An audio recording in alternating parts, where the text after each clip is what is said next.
Today's review will be of Speed Monster, which is easily Norway's most iconic roller coaster. It is located at TusenFryd near Oslo, and they have several large-scale attractions, whereas no other park in the country has anything like them. Bow before me. And Speed Monster has been the one to stand out for years in the country, especially with its iconic presence by the entrance of the park. I am just an icon living. It's a ride known for giving birth to the Norwegian loop inversion, essentially making it the coaster of Norway, which is still a pretty unique element to this day, only found on 3 or arguably 2 roller coasters in total. But I'm getting ahead of myself.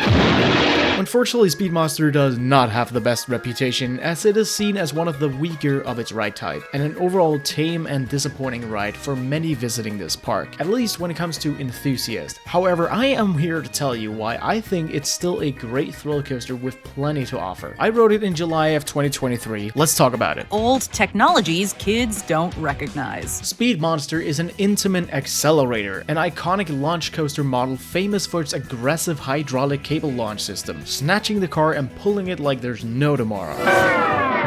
This model no longer gets built after the LSM launch system found on Intamin's newer Blitz model became much more reliable, efficient, and easy to maintain, so the Accelerator model can pretty much be declared dead.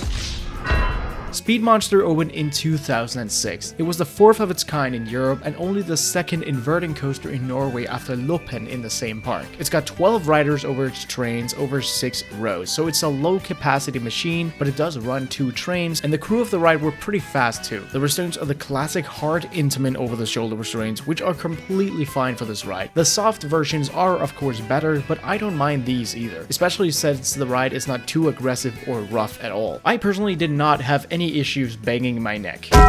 It's 101.8 feet tall, barely making it a mega coaster and making it the 2nd tallest coaster in Norway after Storm. It's 2,263.8 feet long, which isn't particularly long, but it's still the 2nd longest in Norway after Thunder Coaster, and it goes 55.9 miles an hour, which is the 3rd fastest in Norway after both Storm and Thunder Coaster. Damn, they're straight up bullying Speed Monster at this point. It's got a ride duration of 42 seconds from the launch to the final brake run, which is very average but also is satisfactory length, and in that layout it's got 3 inversions, including a double inversion that was the world's first, and then a classic corkscrew. Something that also makes Speed Monster stand out is how it looks. Norway itself is a beautiful country, and the park is located atop a hill with plenty of forest and cliffs all around. Speed Monster looks very raised, especially from the bottom of the hill, making it even more imposing, especially when you pass through the Norwegian loop on the escalators. It feels like entering roller coaster heaven. She's buying the stairway to heaven. It runs alongside the hill, and when it comes to the color, it is faded, but it still looks pretty good. It's now a blend between blue and gray, which fits the racing theme pretty well. Speaking of Room, the car has a great race car look to it. It makes it look more speedy because, you know, it's Speed Monster. Let's talk about the layout. Look at the way he's driving like an old man. There's no need to drive fast. Speed Monster starts by crawling onto the launch pad, where it will hook onto the cable before doing a slight pullback and then getting yanked down the track. Now, these hydraulic cable launches are typically really freaking good. Speed Monster, though, is a bit of a weak boy. Don't get me wrong, this is still a really fun and a solid launch in itself, but for its ride type, it is definitely lacking behind. The initial kick isn't necessarily there, but you do get a solid pull down the track, resulting in a solid push in your back. Hey, that rhymed. Cool. But it's just lacking that punch that you might be familiar with from other accelerator coasters. For reference, the launch on Desiree's at Heide Park has a buttload more to offer. At the end of the launch, you then get a good positive force kick before going up into the Norwegian loop. In the front row, you start by getting a great snappy floater airtime pop when you go into the first inversion, and in all rows you'll get some satisfying whip as well. Then at the bottom of the Norwegian loop is probably the strongest positive force moment in the park. This is a super forceful valley. You get absolutely crushed in this inversion, and it is by far the most most intense part of the ride. When you go up into the second part of the inversion, most of the train will not really feel a whole lot, but the back row will get a little bit of weak floater airtime going out of the inversion. Then you have a massive turnaround, and unfortunately this turnaround is really drawn out.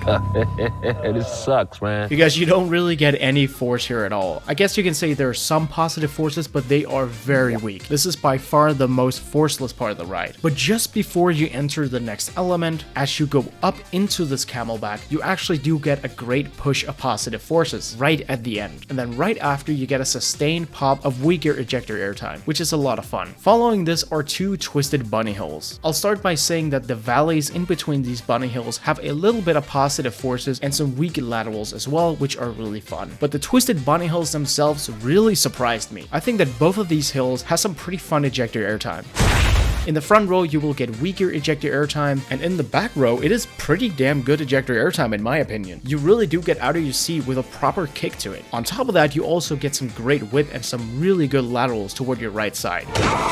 After them is a corkscrew, and this is a surprisingly whippy corkscrew. You don't get the same amount of whip as on old school B&M inverts like Black Mamba, but you do get nice, solid, sustained laterals throughout. And while being upside down, that is really fun, so I quite enjoyed this corkscrew. This is good shit. Then you have a final wraparound into the final brake run, which also has a little bit of positive forces, although not a whole bunch, and that is the end of Speed Monster. If she's this crazy, she has to be this hot. The ride's pacing is mostly good. It keeps up the speed pretty well, especially when it warms up, and it definitely does warm up.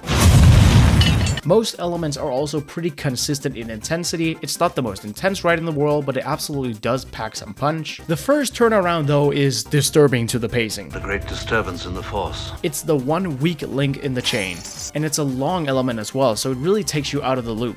Well, literally. The rest of the ride keeps up pretty well though, but this element definitely feels like a break right in the middle of the ride. Motherfuckers who thought their ass would age like wine.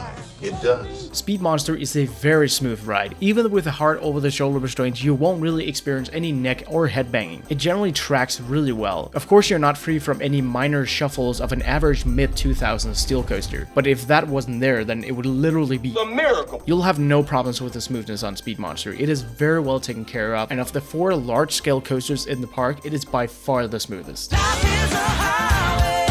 The theming of Speed Monster is Top Thrill Dragster's Nerf. Well, the old one. Bye, bitch! The train represents a race car. I'm not entirely sure whether it's supposed to be a formula car or something else. The vibe suggests something more related to a hot rod racer. For that, Speed Monster is the perfect name. The logo also definitely adds to that vibe. So it's my understanding that this is basically themed to some guy who has made a hot rod car and he's calling it the Speed Monster. It's alive! Which I think is pretty cool. The queue line and station themselves are both pretty damn bare. The logo and the train are easily the most themed aspects, and then they thought, well, My work here is done. except for the sound effects. When the train starts rolling out onto the launch pad, you hear the grumbles of a massive V8 motor. And when it finally launches, that motor roars, and it is a really cool and satisfying sound. I love this sound effect. It adds a lot to the launch sequence, and I love it. But that is about all there is for theming though. It's not its strong suit, but I really like what it has. God never meant for us to travel at such breakneck speeds. Overall, Speed Monster doesn't do much extraordinary, but it sure as heck does provide an honest job of providing Norway with a solid launched looping coaster, which they now have 2 of in the same park. It's a very solid thrill coaster that's quite inviting to almost anyone. It's enough to satisfy many thrill seekers while not being too much either. And it's a perfect first launch coaster or first looping coaster. In fact, we met someone that day who experienced their first inversion on it that day. I really liked it, more so than a lot of other thusies seem to. I am warning you, turn that off!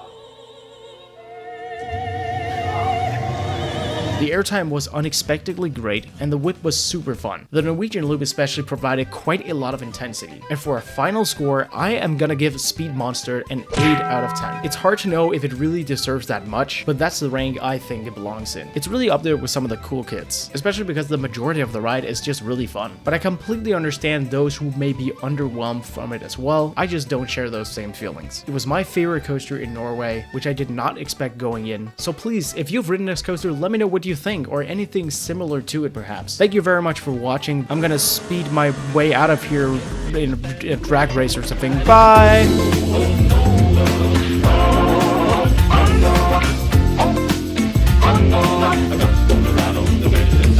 Bye.